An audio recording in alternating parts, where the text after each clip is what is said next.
every war has a destructive impact. war केबे होची युद्ध जतले हुए जे जय हो बा विजय हो कोनसी होची गेंदार भंदे जे जिते भी से किसी हारे महाभारत युद्ध रे पांडव माने जितिथिले कि से माने भी तांको पुओ मानु हरैतिले तेणु युद्ध सबले वर्जनीय कि युद्ध करते जे साधारण लोक युद्ध करिया चाहन्तिनी जो माने क्षमता थाती सेमाने निज क्षमता लालसा को बजाय रखिबा किंबा लोकों को विभ्रांत करिया पई लोकों को भूतिया पई लोकों को भूते की क्षमता रहिया पई कि युद्ध को प्रोत्साहन दियନ୍ତି जोड़ा कि विश्व रे सबले से जेते प्रकार युद्ध होई सेटा होची मूल कारण आ युद्धर सबले बेसी होची कारण थाए होची अमेरिका अमेरिका एक साम्राज्यवादी देश राष्ट्र से चाहे होची निजर कर्तृत्व जाहिर करके इंपीरियलिस्ट कंट्री एक नंबर हवा पई तेणु से सबले होची युद्ध बजाय रखे एवं तार युद्ध द्वारा भी तार अस्त्र बिक्री हो एवं युद्धर सबले होची को परिणाम थाए एवं ये कुपरिणाम बर्तमान भारतीय अर्थनीति उपर गभीर भाव में प्रभाव पड़ुछि प्रथम कथा हूँ आपन जो कहले राइजिंग इन्फ्लेशन इन्फ्लेशन हूँ मुद्रास्फीति बढ़ी बढ़ी चली होलसेल प्राइस इंडेक्स भयंकर भाव में बढ़ी कंज्यूमर प्राइस इंडेक्स बढ़ी आम जो इन्फ्लेशन देखु दैट इज जोटा आम साधारणतः बुझे से रेट ऑफ राइज इन्फ्लेशन माने एतिकी रेट रे बढ़ुची किंतु जदि दरदाम कथा देखिबे भयंकर भाव में दरदाम होची विभिन्न जिनसर होची बढ़ुची द्वितीय कथा होची हमर स्लोयर इकोनॉमिक ग्रोथ ग्रोथ मु कहूनी जे ग्रोथ इज एवरीथिंग किंतु इकोनॉमिक ग्रोथ होची वर्ल्ड रा अफेक्टेड होची अन्य देश रा अफेक्टेड होची भारत रा इकोनॉमिक ग्रोथ अफेक्टेड बोली ऑलरेडी आईएमएफ वर्ल्ड बैंक रे प्रेडिक्ट कर सेटन तो ग्रोथ जतले कमिबो से अनुसार आपनकर टैक्स जनरेशन रेवेन्यू जनरेशन बा रिसोर्स जनरेशन रा होची कम होला पर आपनकर एक्सपेंडिचर कमिबो आपनकर बजट रे जो फिस्कल डेफिसिट हेरिका आज प्रोपोर्शनेट जीडीपी रखिथिबे सेटा होची अधिका हेइ दिबो अदरवाइज सरकार बाध्य होबे खर्च काट करिया पेकी तो सी गोटे प्रॉफिट होची तापर नेक्स्ट होची ट्रेड डिस्ट्रप्शन हम ट्रेड डिस्ट्रप्शन आपनकर हमर होची जतले अधिका आपनकर वर्तमान होची एक्सपोर्ट कॉस्ट हे होची ट्रेड डेफिसिट होची आपनकर export of goods and services is becoming less than import of goods and services trade deficit current deficit बढ़ुची विश्व रे ट्रेड डिस्ट्रप्शन है माने ग्लोबल इकोनॉमी रे ओवरऑल अफेक्ट हो रिमिटेंस जो आम देश को विभिन्न बाहर जो देश थांती से आम देश को जो रिमिटेंस पठाती आम देशर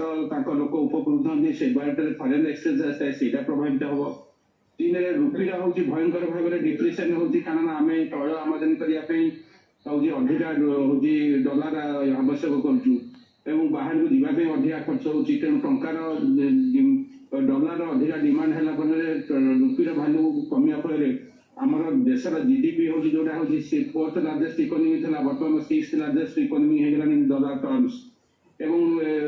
यहाँ हूँ अल्टीमेटली हूँ इन्फ्लेशन को लीड कर समस्ते हूँ प्रभावित हे नेक्स्ट हूँ फाइनेंशियल प्रभावित होउछने ता मध्य पूरा विश्व देखुछन्ते जे आपन को अचकेबी समेंद्र बसा मध्य लगातार भाबे हम सहित जोड़ी होछन्ते शुद्ध बसा आपन को थोड़ा जानबा पई चाहबे एभली परिस्थिति रे आपन कोन आकलन करूछन्ती उभय देश किपरि भाबे अभिमुख्य नै मैदान को ओल्हाइबे ट्रम्प कर कोन परवर्ती पदक्षेप रहबो ईरान याकु नै किपरि भाबे कोन जवाब देबो कोन अभिमुख्य रहबो बोले आपन आकलन करूछन्ती देखो जो कथा वर्तमान युद्ध रणनीति बहुत साइड चली कहीं भी वर्तमान कौन क्षेत्र में वर्तमान मुंड नहीं देखा जाए एग्रेसन बहुत साइड बेसी अच्छी युद्ध नीति भितर अमेरिका संसद अमेरिका कोर्ट रू दुई थर झटका खाई डोनाल्ड ट्रम्प जो कि युद्ध नीति उल्लंघन कर निज राष्ट्रपति क्षमतार बाहर को जाई से वर्तमान युद्ध लड़वा कथा देखा जाए कारण नवेम्बर में मिड टर्म इलेक्शन अच्छी तेणु बहुत जल्दी से एक्जिट होगा जो प्लान कर प्लान में कितु ईरान कौन प्रकार राजी होना जो शर्त स्विट्जरलैंड में साइन होता से शर्त जहाँ मेंशन थिला से कथा को वर्तमान कहीं खातिर करूना जो हुरमुज कथा थिला ईरानी मैनेजमेंट 440 केजी को shifting to other country IAEA को नजर नष्ट करने कथा थिला जो देखते थार कथा थिला जो रिडेवलपमेंट $300 बिलियन नहीं जो इंफ्रास्ट्रक्चर डैमेज होती ईरान डेभलप करने कथा थिला एपरी जो प्रकार कथा 14 शर्त रही गोटे भी शर्त को वर्तमान कहीं मानुना तेणु पेजिक्सियन जो कथा कहले जदि अमेरिका एपर अटैक करे आम तार द्विगुण अटैक करूँ जहाँकि आज करुँ देखु जो टेंशन बर्तमान से अमेरिका ब्लॉकेड कर जो प्लान सहित ईरान भाव में सर्वेलेंस करने चेष्टा कर समस्त जहाज को जी कथा मन ना अटैक सूचना आम देखी अनेक कर सारा तेणु या भर युद्ध नीति जो कथा कहूँ भारत मार्केट उपरे प्रभाव पड़ा कथा तो भारत डाइवर्सिफिकेशन मार्केट खोज कितु खोजला बेलू जमी राशिया संकट बर्तमान अमेरिका आउट लगे आरंभ कला तेणु युद्ध कोण मनोवृत्ति न गला पर्यंत ଅନ୍ତର୍ଜାତୀୟ ସଂସ୍ଥା ମାନେ ଏଥିରେ ଇନଭଲ୍ଭ ହେଇ ଯୁଦ୍ଧକୁ ବନ୍ଦ କରିବା ପାଇଁ ପ୍ରେସର ନ କଲେ ବା ଗୋଟେ ଷ୍ଟ୍ରଙ୍ଗ କଣ୍ଟ୍ରି ମିଡିଏସନକୁ ଆସି କିଭଳି ଭାବରେ ଯୁଦ୍ଧ ବନ୍ଦ କରିବା ପାଇଁ ଯୋଉ ସର୍ତ୍ତ ରହିଛି କାଟଛାଟ କରି ତାକୁ ବନ୍ଦ କରିବା ଦରକାର। କାରଣ ଯୋଉ କଣ୍ଟ୍ରି ମାନେ ଆସିଥିଲେ ଆପଣ ଦେଖନ୍ତୁ ତୁର୍କୀ ଆସିଥିଲା, ଓମାନ ଆସିଥିଲା, ପାକିସ୍ତାନ ଆସିଥିଲା, ଦେ ଆର୍ ଦ ମେସେଞ୍ଜର ଅଫ୍ ଆମେରିକା। ତେଣୁ ସେଥିରେ କୌଣସି ପକ୍ଷକୁ ସେମାନେ ସମାନ ଭାବରେ ଦେଖିଲେ ନାହିଁ। ସେଥିପାଇଁ ଇରାନ ମଧ୍ୟ ଅବଜେକ୍ସନ କଲା, ଯୋଉଟାକି ପାକିସ୍ତାନକୁ ଗଲା ନାହିଁ ବା ଓମାନରେ ମଧ୍ୟ ତାଙ୍କର ସେମିତି ଯୋଉଥିରେ ଦେଖି ଡେଲିଗେସନ ମାନେ ମଧ୍ୟ ମିଟ୍ କରିନଥିଲେ। ତେଣୁ ବର୍ତ୍ତମାନ ଏଇ ଡିସ୍କସନ ହବା ଜରୁରୀ। ତା ସହିତ ବିଶ୍ୱର ଯୋଉ ସଙ୍କଟ ସମସ୍ତ ବିଶ୍ୱ ଅପେକ୍ଷା କରିଥିଲା ସର୍ତ୍ତ ସାଇନ୍ ହେଲା ପରେ ନିହାତି ଭାବରେ ତୈଳ ସଙ୍କଟ ସମାଧାନ ହବ ବା ଯେପରି ଏଲ୍ଏନଜି, ପିଏନଜି, ସିଏନଜି କଥା କହନ୍ତି, ପେଟ୍ରୋଲ, ଡିଜେଲ ସବୁ କିଛିର ସମାଧାନ ହବ। ଆମ ଆଦମୀ ବର୍ତ୍ତମାନ ପୁଣି ସେ ଟେନସନ ହବା ଦ୍ୱାରା ମିଡିଲ ଇଷ୍ଟ ସମ୍ପୂର୍ଣ୍ଣ ଅଶାନ୍ତ, ତା ସହିତ ଭାରତ ଉପରେ ପ୍ରଭାବ ପଡିବା ଯେମିତି ଆମେ କହୁଛୁ, ଭାରତର ଅର୍ଥନୀତି ଉପରେ ପ୍ରଭାବ ପଡୁଛି। ଭାରତର ସପ୍ଲାଇ ଚେନ୍ ବନ୍ଦ ହେବା ଦ୍ୱାରା କଷ୍ଟମର ମାନଙ୍କର ପକେଟକୁ ତାହା ସୁହାଉ ନାହିଁ। ଆଗାମୀ ଦିନରେ ଯଦି ପେଟ୍ରୋଲ ଡିଜେଲର ଦର ବଢେ ଯେମିତି ଆପଣ ସୂଚନା ଦଉଥିଲେ $71 ଥିଲା ଜୁଲାଇ 1 ତାରିଖ ଦିନ, କିନ୍ତୁ ଜୁଲାଇ 15 ଦିନ ଭିତରେ ଆମେ ଦେଖୁଛୁ ତାହା ସିଧାସଳଖ $84 ପହଞ୍ଚିଛି। ଆଗାମୀ ଦିନରେ ଯୋଉ ମଧ୍ୟପ୍ରାଚ୍ୟ ଯୁଦ୍ଧ କଥା କହୁଛନ୍ତି, କ୍ରମାଗତ ଯେତେବେଳେ ସ୍ଥିତି ରହିଛି ଯୁଦ୍ଧର ମାହୋଲ ଥମିବାର ନା ନେଉନି, ତାହା ମଧ୍ୟ ନିହାତି ଭାବେ କିଭଳି ଭାବେ ପୁରା ବିଶ୍ୱବାସୀ କେବଳ ଭାରତୀୟ ବଜାର କଥା ନୁହେଁ, ପୁରା ବିଶ୍ୱବାସୀଙ୍କୁ ମଧ୍ୟ କିଭଳି ଭାବେ ପ୍ରଭାବ ଦେଖାଉଛି ତାହା ମଧ୍ୟ ନଜର ଅଛି ଏବଂ ଚିନ୍ତା ମଧ୍ୟ ପ୍ରକଟ କରାଯାଉଛି। ବହୁତ ବହୁତ ଧନ୍ୟବାଦ ଶ୍ରୀଯୁକ୍ତ ବସା, ଆପଣଙ୍କ ସମସ୍ତ ଆଲୋଚନା ପାଇଁ। ସମରେନ୍ଦ୍ର ବସା ଆମ ସହିତ ଯୋଡ଼ି ହୋଇଥିଲେ ଏବଂ ଆଲୋଚନା କରୁଥିଲେ। ଫେରିବେ ଶ୍ରୀଯୁକ୍ତ ମହାପାତ୍ର ଆପଣଙ୍କ ପାଖକୁ। ଏବଂ ଯେତେବେଳେ ଭାରତ ଏକ ସ୍ୱପ୍ନ ନେଇ ଆଗକୁ ବଢୁଛି, ବିକଶିତ ଭାରତ କଥା କୁହାଯାଉଛି ଏବଂ ଯେତେବେଳେ ଅର୍ଥନୀତିକୁ ଆହୁରି ପ୍ରାଧାନ୍ୟ ଦିଆଯାଉଛି, ବିଶ୍ୱ ସ୍ତରରେ କିଭଳି ଭାବେ ଅର୍ଥନୀତିକୁ ଆହୁରି ସୁଦୃଢ଼ତା ସହିତ ଉପସ୍ଥାପନ କରାଯାଇପାରିବ ସେ ଦିଗରେ କାର୍ଯ୍ୟକାରୀ କରିବା ପାଇଁ ଚେଷ୍ଟା କରାଯାଉଛି। ଏଭଳି ସଙ୍କଟ ଇଏ ଆଗକୁ ବଢ଼ାଯାଉଥିବା ଅର୍ଥନୀତିରେ କିପରି ଭାବେ ଶୁଭକର ସାବ୍ୟସ୍ତ ହୋଇପାରିବ ବୋଲି କୁହାଯାଇପାରିବ? ଦେଖନ୍ତୁ, ପ୍ରଥମ କଥା କହିଲେ ଯୋଉ ବିକଶିତ ଭାରତ ସ୍ୱପ୍ନ କଥା, ମୁଁ ସେଥିରେ ଦୁଇମତ। Nobody has seen tomorrow. Corona has taught how life is uncertain. କାଲି କଣ ହବ କିଏ ଜାଣିନି। ବିକଶିତ ଭାରତ 2047 କଥା କହୁଛନ୍ତି। 2047ରେ କେତେ ଲୋକ ବଞ୍ଚିଥିବେ? ଆପଣଙ୍କର କ୍ଲାଇମେଟ ଯୋଉ ଚେଞ୍ଜ ଯୋଉ ଭଳିଆ ହଉଛି, ଗ୍ଲୋବାଲ ୱାର୍ମିଂ ହଉଛି, ଏନଭାରମେଣ୍ଟ ଡିଗ୍ରେଡେସନ ହଉଛି, ଯୋଉ ଡେଡ୍ ଡିଜିଜ ହଉଛି, କଣ ହବ 5 ବର୍ଷ 10 ବର୍ଷ ପରେ କେହି କହିପାରିବେ।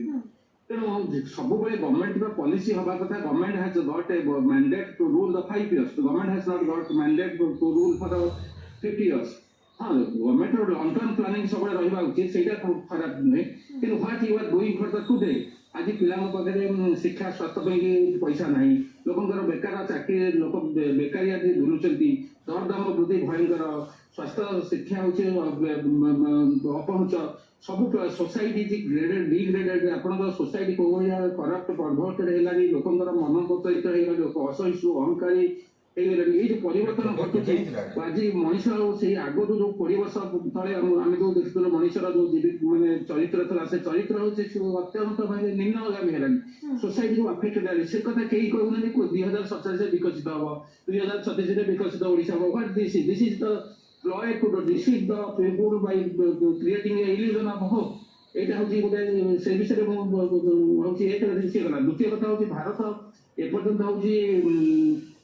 ଯୋଉ ଥିଲା ହଉଛି 4th ଲାର୍ଜେଷ୍ଟ ଇକୋନୋମି, ବର୍ତ୍ତମାନ ହଉଛି 60 ଖସିଲା। ତାପରେ ଭାରତ ଅଲରେଡି 2011ରୁ 3rd ଲାର୍ଜେଷ୍ଟ ଇକୋନୋମି ଅଛି in term of purchasing power. Per capita income ରେ ଭାରତ ହଉଛି 128ତମ ସ୍ଥାନରେ ଅଛି। 127 ଦେଶ ହଉଛି ଆମ ଆଗରେ ଅଛନ୍ତି। ଆମ ଭାରତ ହଉଛି ଏବେ ବି ଲୋୟର ମିଡିଲ ଇନକମ ଅଛି, ଅପର ମିଡିଲ ଇନକମ ରହିଛି, ତାହା ମଧ୍ୟ ଚିନ୍ତାଜନକ ପରିସ୍ଥିତି ରହିଛି। ଏ ବାବଦରେ ମଧ୍ୟ ଚିନ୍ତା କରିବାର ଆବଶ୍ୟକତା ରହିଛି। ବହୁତ ବହୁତ ଧନ୍ୟବାଦ।